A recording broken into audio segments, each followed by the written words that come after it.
Hi friends, welcome to tech friends IT. AP government aided పోస్టుల భర్తీకి green signal ఇవ్వడం జరిగింది. దానికి సంబంధించి చూద్దాం. ఎయిడెడ్ పోస్టుల భర్తీకి గ్రీన్ డిఎస్సి తరహా విధి విధానాలు, టెట్లో ఉత్తీర్ణత తప్పనిసరి, సబ్జెక్టుల వారీగా ఏసీఆర్టీ, జీవో నంబర్ 43 విడుదల. ఎయిడెడ్ పోస్టుల భర్తీకి సర్కార్ గ్రీన్ సిగ్నల్ ఇచ్చింది. యాజమాన్య పరిధిలోని టీచింగ్, నాన్ టీచింగ్ పోస్టుల ఎంపిక ప్రక్రియకు అవసరమైన విధి విధానాలను ప్రభుత్వం ఖరారు చేసింది. ఈ మేరకు గురువారం విద్యాశాఖ special chief secretary Adityanath Das GO number 43 ద్వారా ఉత్తర్వులు జారీ చేశారు. ప్రైవేటు యాజమాన్య పరిధిలోని పాఠశాలల్లో పోస్టుల ఎంపికకు రూపొందించిన 8 అంశాలు, వాటికి అనుబంధంగా ఉన్న నియమ నిబంధనలను ప్రభుత్వం జీవోలో సమగ్రంగా పొందుపరిచారు. టీచర్ పోస్టుల భర్తీని డిఎస్సి నిబంధనల తరహాగానే ఎయిడెడ్ ఎంపికలోనూ కొనసాగించాలని స్పష్టం చేసింది. ప్రధానంగా ఉపాధ్యాయ పోస్టులకు టెట్ అర్హతను తప్పనిసరి చేసింది. ఇందుకోసం సబ్జెక్టుల వారీగా ఎయిడెడ్ కామన్ రిక్రూట్మెంట్ టెస్ట్ నిర్వహిస్తారు. ఎంపిక ప్రక్రియలో రోస్టర్, రిజర్వేషన్ విధానాలు ఉంటాయి. నాన్ టీచింగ్ పోస్టుల కోసం ప్రత్యేక ప్రకటనతో కంప్యూటర్ టెస్ట్ ద్వారా అభ్యర్థులను ఎంపిక చేస్తారు. మొత్తం భర్తీ ప్రక్రియ పాఠశాల విద్యాశాఖ కమిషనర్ పర్యవేక్షణలోనే కొనసాగుతుందని స్పష్టం చేశారు. జీవోలోని అంశాలివి: అభ్యర్థులను మెరిట్ కమ్ రోస్టర్ పద్ధతి ఆధారంగా ఎంపిక చేయాలి. ప్రతి పాఠశాలల నుంచి రోస్టర్ పద్ధతిలో పోస్టుల భర్తీ చేయాలి.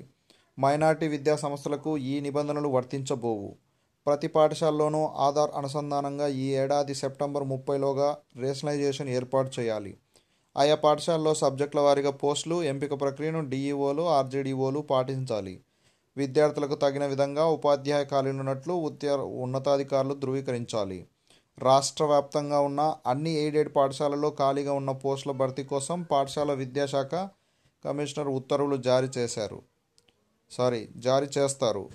జిల్లాలోని స్థానిక అభ్యర్థులచే 80%, స్థానికేతరులచే 20% పోస్టులను భర్తీ చేయాలి. నాన్ టీచింగ్ అభ్యర్థుల కోసం ప్రత్యేకంగా నోటిఫికేషన్ ఇస్తారు.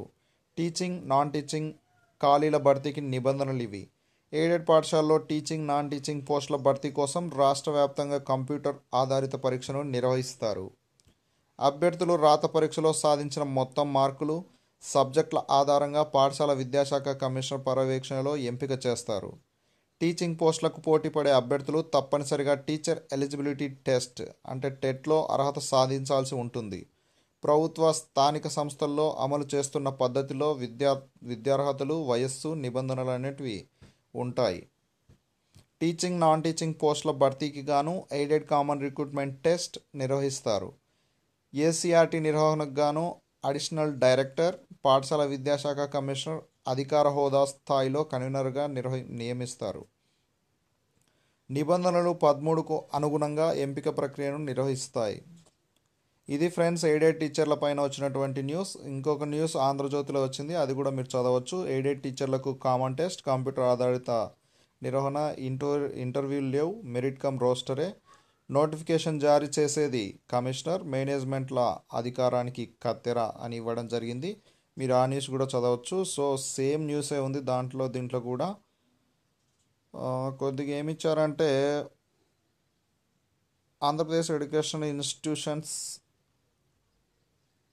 రూల్స్ 1993కి అనుగుణంగా 1994లో విడుదల చేసిన జీవో ఎంఎస్ నంబర్ 1లోని రూల్ 12ని పూర్తిగా సవరించింది. రూల్ 13ని పూర్తిగా రద్దు చేసింది. ఈ మేరకు పాఠశాల విద్యాశాఖ స్పెషల్ సిఎస్ ఆదిత్యదాస్ గురువారం ఉత్తర్వులు జారీ చేశారు అని ఇవ్వడం జరిగింది. దీంట్లో కొత్త విషయాలు ఏమీ లేవు, సేమ్ అవే ఉన్నాయి. మీరు కావాలంటే ఆంధ్రజ్యోతి పేపర్ కూడా ఒకసారి చూడొచ్చు.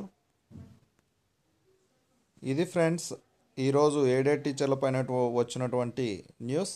ఈ వీడియో మీకు నచ్చినట్లయితే లైక్ చేయండి, అలాగే మీ ఫ్రెండ్స్కి షేర్ చేయండి. ఇప్పటివరకు నా ఛానల్ సబ్స్క్రైబ్ చేయకపోతే మర్చిపోకుండా సబ్స్క్రైబ్ చేసుకోండి friends. Thank you friends, thank you watching my video. Bye bye.